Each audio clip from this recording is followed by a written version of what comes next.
this part 2 of chapter 7, we are going to talk about inflation and deflation. As I mentioned in the previous video, here we are not explaining why inflation or deflation or unemployment is taking place. We're just trying to explain what these phenomena are and how do we measure an indicator capturing these phenomena. So what is inflation and how do we measure it? In order to talk about inflation or deflation, we will use similar to the GDP, which was an indicator to use the aggregate output growth. So we are wondering, inflation usually in general sense is that every prices are have risen. So it's become most products are, or everything become more expensive. So how we can basically measure it? We need an indicator, and that indicator is a price index. And the most well-known one is the consumer price index, or CPI. There are other price indices like producer price index or PPI. No single one, several of them, PPIs. So a consumer price index, which we take the first letters and we call it consumer price, the acronym consumer price index, is a price index. Pay attention to this, a price index computed each month by the BLS in the United States and any other institutions in other countries, central statistical centers in other countries, using a bundle that is called the market basket, or consuming baskets of goods and services purchased monthly in a typical urban customers. And it's been measured in urban, it means in the cities. Like if you check the CPI for Oman, we have a CPI in major cities, in Muscat, in Sohar, in Salalah, we have a CPI, but we don't have it for every city. So that's a normal way we are doing for measuring a price index. Alternatively, producer price index, it's got a basket of the products which are used in as an intermediate products perhaps. And wholesale price index, PPIs, are calculated separately for various stages of the production. So what is the index? A price index measures actually an average price or overall price level of a given class of goods and services. So a given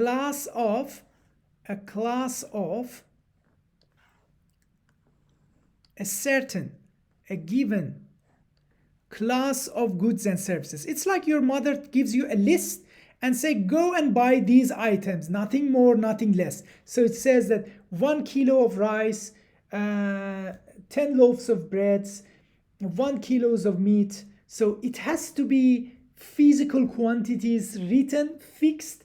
It's that called the basket of consuming goods or producing goods or importing goods, and etc. So it's a price index shows how the average price of all items in that list is increase or decrease. If it's increase, we call it inflation. If it is decrease, we call it deflation. Relative to the price of the same goods in a arbitrarily chosen year, we call it base year. Okay? So we are considering the cost of that list now as compared to the cost we were paying in a specific time in the past. That relative change, it shows that on average everything has become twice more or 3 times more or such and such less. This is called price index.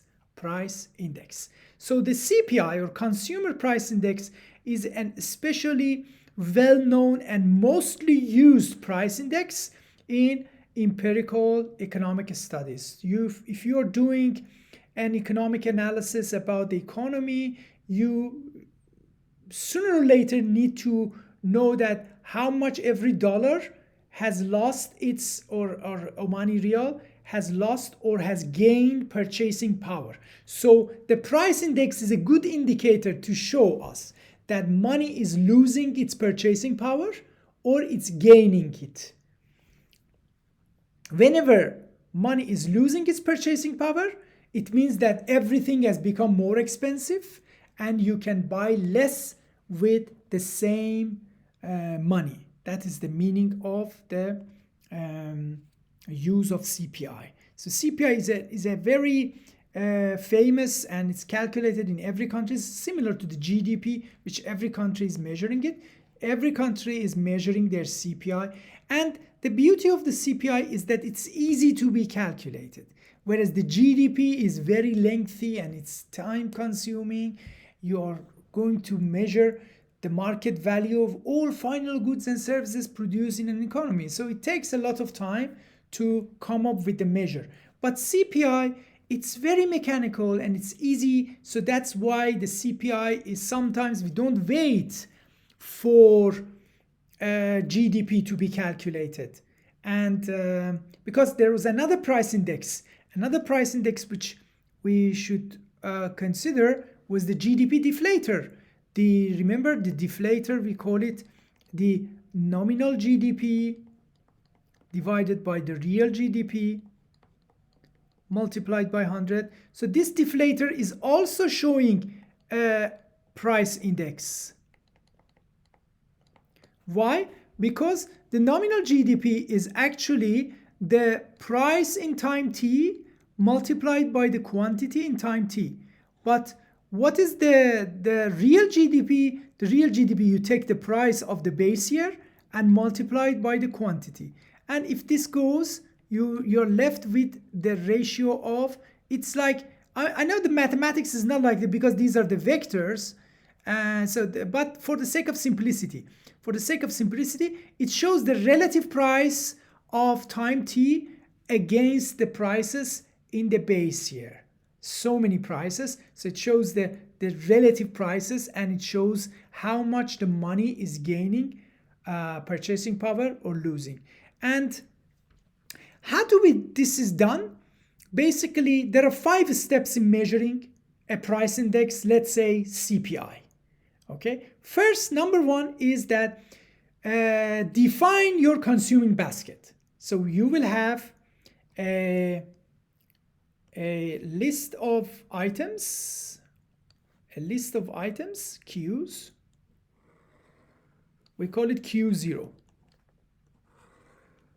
So this Q0 is like 1 kilogram of rice, 2 kilograms of wheat. The unit doesn't matter. 1 liter of water, 1 car, 2-bedroom apartment, etc., etc. So it has to be fixed. This is fixed basket. And then you go and you will measure it in time equal 0, time equal 1, time equal 2. So you go and collect the price. So this is called P0, this is called P1, this is called P2, and etc., etc. Okay, so if you multiply the vector of transpose of this by this, you will get the cost of, so cost of basket now, cost of basket at base year. Base year is usually the 0. Okay, so the cost of basket now you're multiplying the price to time t multiplied by the quantity 0, and in the base year the price was 0 and multiplied by the same basket. And again, I know the mathematics is not like this, but it is showing the ratio of the prices. So it's a price index. And if the basket is for consuming products, it's called CPI, consumer price index. If it was the producers, it's called PPI, and there's not single PPI, might be a lot of them, PPIs. So as I told you, we might have actually import or export price index, producer price index, or GDP deflator. That doesn't matter. The number one is to determine consuming basket. And this is usually they do survey and say that what are the general things which the families are making shopping. Okay. Once you know that, then you go and find their prices in different time. So monthly, sometimes even weekly, they measure it, and they go to the shops, and then they take the list of the price, and then they come to the computer and they compute the basket's cost in current time, and they calculate then the base year. Selection of the base year is important. That's arbitrary. But once you're choosing, let's say 2000 as the base year, you have to be consistent and use it for every other year. You may from time to time change the base year, that doesn't matter. But once you choose change the base year, ever since you should be compatible with that. So sometimes you go and collect the data and you find that some datas are the base year is 2000 and another one is 2010. You have to work it out to bring them all in the same base year. Okay. And then the CPI is basically cost of baskets of goods and service in current year divided by the cost of the same basket in the base year, and then you multiply it by 100. Some books, they don't multiply it by 100, but that's not an issue. It's a matter of comparing the base year as the 1, CPI equal 1, or the base year equal to be 100. So then we put it in this formula and we multiply it by 100, and that will give you the consumer price index. Okay. So if I want to show you an example, let's say that, oh, by the way, after we calculate the CPI, then we use the CPI for every year and we compute the inflation rate. Inflation rate is like GDP. Inflation rate pi is the CPI of time t minus CPI of time t minus 1 divided by CPI of time t minus 1 multiplied by 100. So this is basically giving the year-to-year changes, percentage changes of the CPI will give you the inflation rate. So these 5 steps are crucial. Again, number 1, pick up a basket. Number 2, go and collect the price in different times and compute the cost of basket, and pick up a base year and find the ratio of the cost of basket in now as compared to the base year. And then once you calculate the CPI in every period, you can calculate the inflation rate. Let's say that the basket is this. 2-bedroom apartment, how much rent is costing? Cost of sandwich, 60 sandwich. Cost of riding 10 times taxi. Cost of 4 shirts. And their prices are known. So 2-bedroom apartments in 2000 was 500. And 60 sandwich, each one $2 is 120. 10 taxi rides, each one $6 is $60. 4 shirts, each one $30 in year 2000 is 120. So total is $800 for this typical basket. How much we have spent money in year 2000? In year 2000 we have spent 800. How much for the same basket we are spending in 2005? Now let's assume that the 2000 is considered as the base year. So again we calculate the rent is increased to 630. Sandwich, 60 sandwich, now the prices, each one is increased by 50 cents. So overall 150. 10 taxi rides, 70.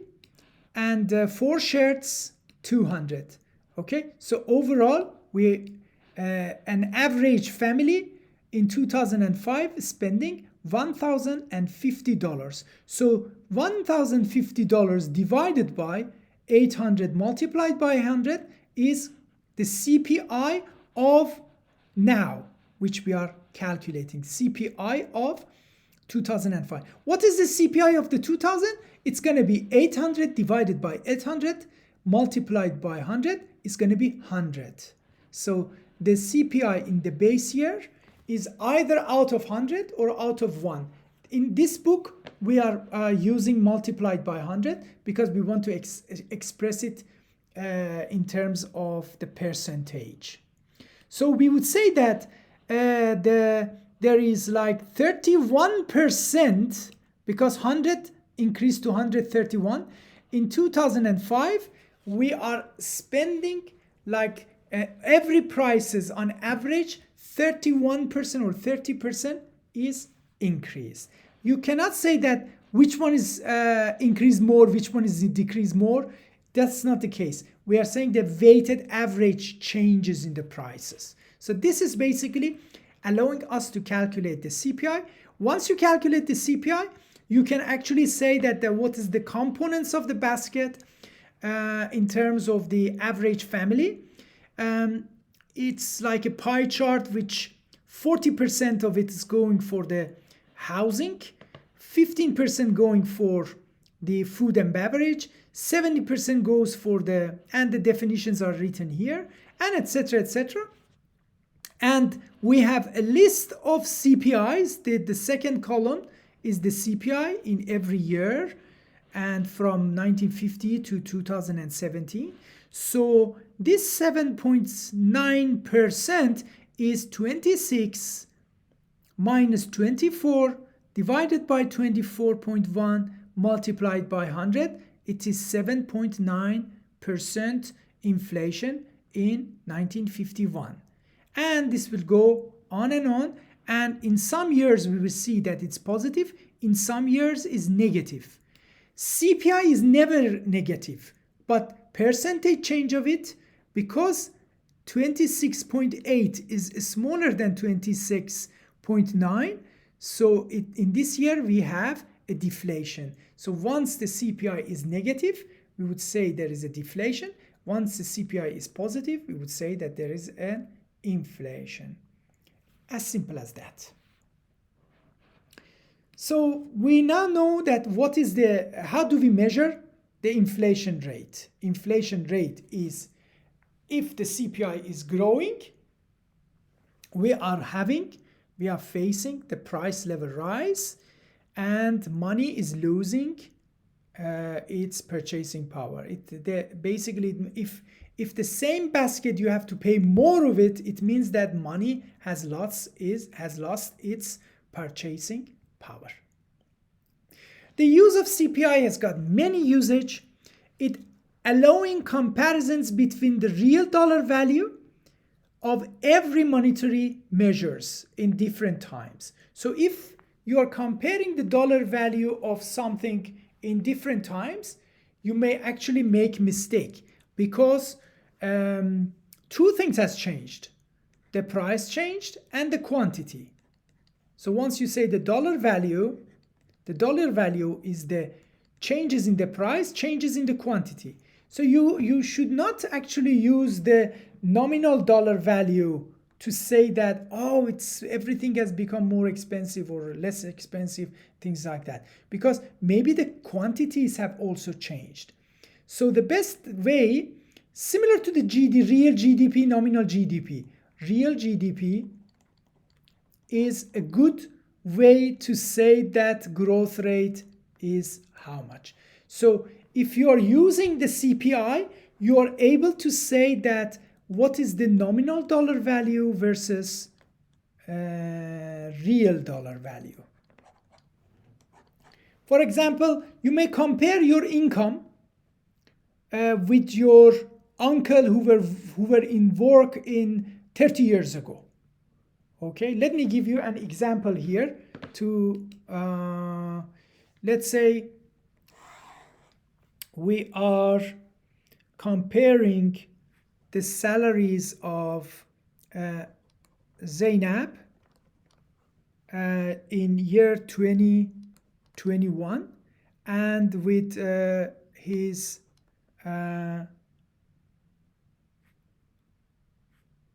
uncle, let's call him Mohsen, who got retired in 1990. Okay, and the income is a monetary measure. An income of Zainab is 10,000, be it dollar or Romani real, doesn't matter. But the money income of Mohsen, his uncle, was 5,000. Shall we say that the Zainab is earning more? Hold on a second. These are nominal dollar value. Nominal dollar value. You have to go and find the CPI and calculate the real dollar value. The real dollar value, I'll write the formula here. Real dollar value is nominal dollar value. Because it's similar to the GDP, I was dollar value divided by CPI of that year. Okay, so the real dollar value is, let's say that the CPI in 2000 is 200 and the CPI in 1990 was 50. Which year is the base year? None of them. Somewhere in between there is a year which is 100 and that year is the base year. So the real value, the real dollar value actually says that how much this money could buy things in the base year. So it's basically the real dollar value become 10,000 divided by 200, which is 5,000. Dollar of, let's say, I just give a, let's say the base year is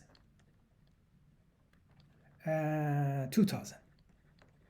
Okay, so this money can buy what money 5,000 could buy in the base year.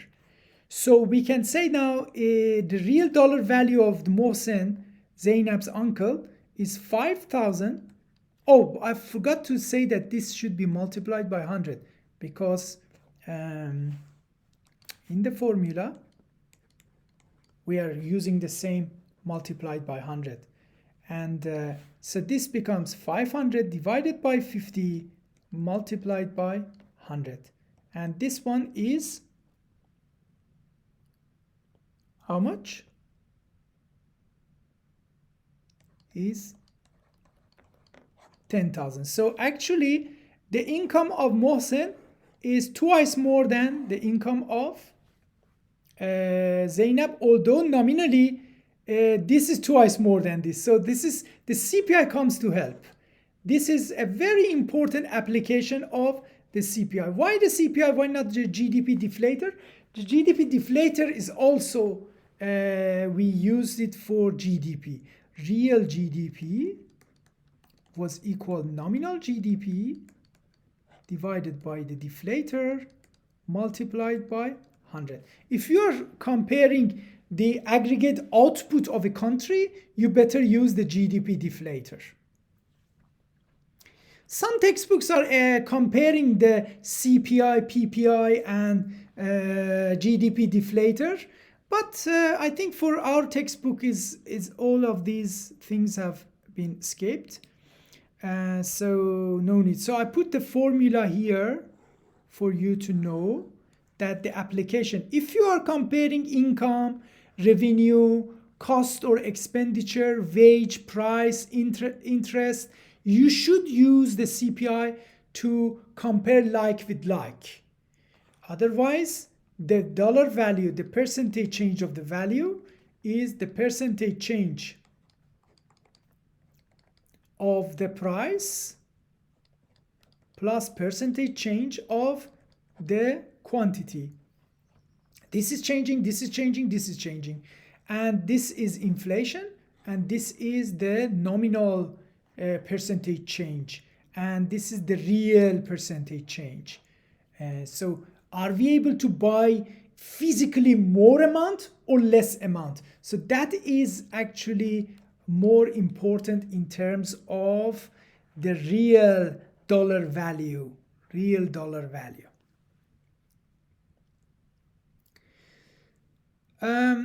After knowing the application, the CPI and application, let's talk about its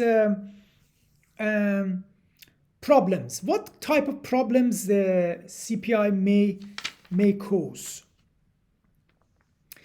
Causing actually during the inflation, most prices, including input prices like wages, tend to rise, and input prices determine both income and of the workers and income of the owners.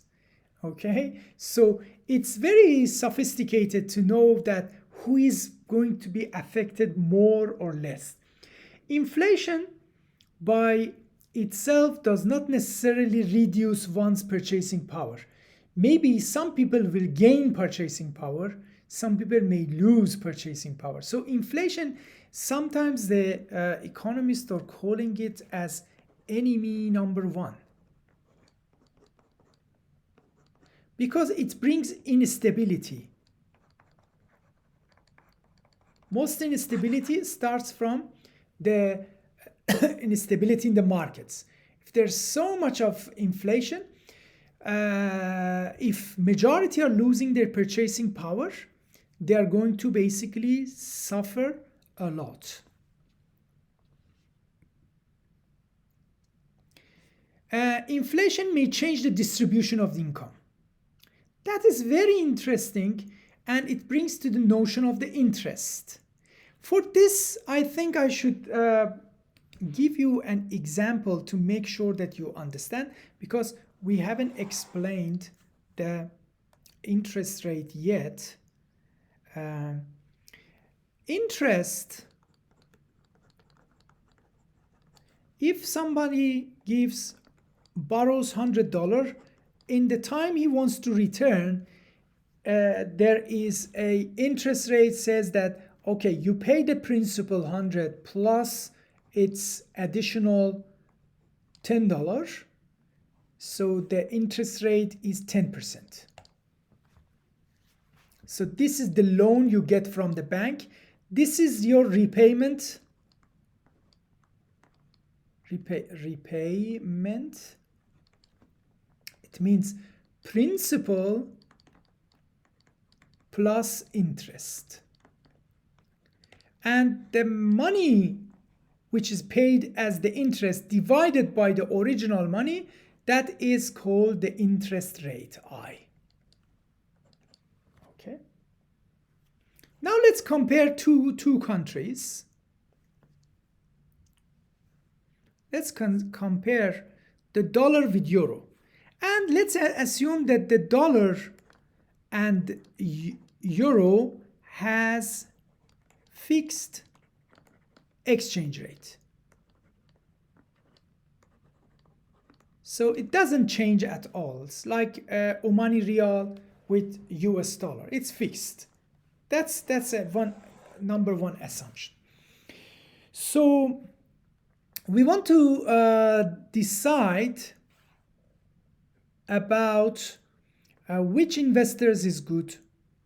So in the dollar country or in euro country. Original money is 100 euro or $100.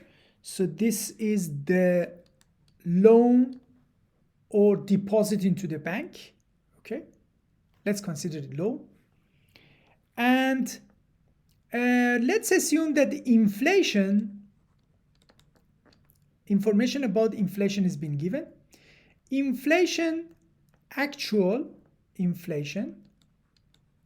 inflation is 0% in this country with dollar and 10% in this country with euro. And it is expected that it's going to remain the same. People would think that based on the past data, it's 0% growth of the money, and they think that it's going to be remaining the same, no inflation. And inflation in the country B with the currency is dollar is 10%, and they assume that it's going to remain like that. And then they have a nominal interest rate. Nominal interest rate, it's in this country is 2%, and in this country is 10%. Okay, so this is the nominal interest rate. So if you get a loan, by the end of the repayment for, if you borrow money 100, you have to pay $102. And in this country, you have to pay $110. Or if you deposit $100 into this, so let me call deposit. At the end of the year, you will get $102, 2% growth. That's the meaning of the interest. And in this country, you get, so which country you're going to deposit? Of course, the decision is made by the interest rate. But because interest rate is that $2 payment by the bank to you or you to the bank, here depends on whether you are the lender or the borrower. You may have a different effect. Now, up to now, I did not use this inflation information. I did not use. But we know that the real dollar value is equal nominal dollar value divided by the CPI. And let's say that the CPI, because inflation has been given, let's say we are in time 0 and now we are in time t equal 1. And here the CPI was 100, CPI, and here the CPI is 100. So the base here is this. With the help of the inflation, we can say that what is the CPI in time 1? Because it is 0%, it remains 100. And because this is 10%, it's going to be 110. 10% more CPI increase. Okay? So now we can calculate the real dollar value of the investment. If you deposit, you get $102, okay? And this 102 divided by 100 multiplied by the 100 is the dollar value. So it's 102. Whereas this 110, this is the nominal, divided by the CPI. So this 110 divided by this 110 CPI multiplied by 100. So it's 100. So you should not consider that because this is the interest rate, nominal interest rate is higher, 10%, I should invest because I'm getting more money. But the inflation takes it out. Inflation, once you compare this $110, because there is 10% inflation with the help of this formula, multiplied by 100, we notice that if you invest in the dollar country, because there is no inflation, you are winning. And then you may actually calculate the real interest rate in terms of the percentage. So 102 divided by 100, 102 minus 100 divided by 100, this is the 2% real interest rate. And 100, this is 0%. The formula is going to be like this, that the real interest rate are actually the nominal interest rate minus the inflation rate. And this 2% is basically in country A, this is country A, and this is country B. In country A, we use the same formula. The real interest rate is nominal interest rate, which was 2%. How much inflation was? 0%. So it is 2%. But in country B, real interest rate, so this is A, this is B. The nominal interest rate was 10%. And then there was also 10% inflation. So it's 0% real interest rate. So we can say that the country with lower inflation is better. Can be expected inflation or can be actual inflation. In this case, we assume they are the same, but sometimes the expected inflation may be different from the actual inflation. And this has never happened. So we are speculating. So depending on your lender or the borrower, if you make a wrong prediction about the expected inflation, you may become a winner or the loser. For example, if you are in this country and you are the lender, you have given your money. By the time you get your money back, your money is actually losing its purchasing power. Okay, so it is the lender are going to be the losers and the borrowers are going to be the winner. By the time the borrowers are paying the money back, it's more inexpensive. It's cheaper money. Hence, you better go and borrow and become a borrower during the inflationary time and become a lender, deposit your money to bank during the boom time or during the stable prices or non-inflationary period. So that is what we said. The cost of inflation, it's changing distribution of the income. For some people it becomes a wind gain, for some people becomes more heavy. For usually the people who have fixed income, they are going to be the loser. The people who have borrowed and purchased durable things, they're going to be the winner. So the real interest is a reflection, the difference between interest rate and of the on a loan and the inflation. It's called a real interest rate, and that is depending on how good they have been able to anticipate or predict the real interest rate or the actual or the expected inflation rate. Sorry.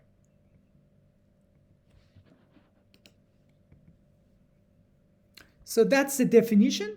Real interest rate, the annual percentage increase in purchasing power, and nominal interest rate is the percentage change of a dollar in terms of the asset.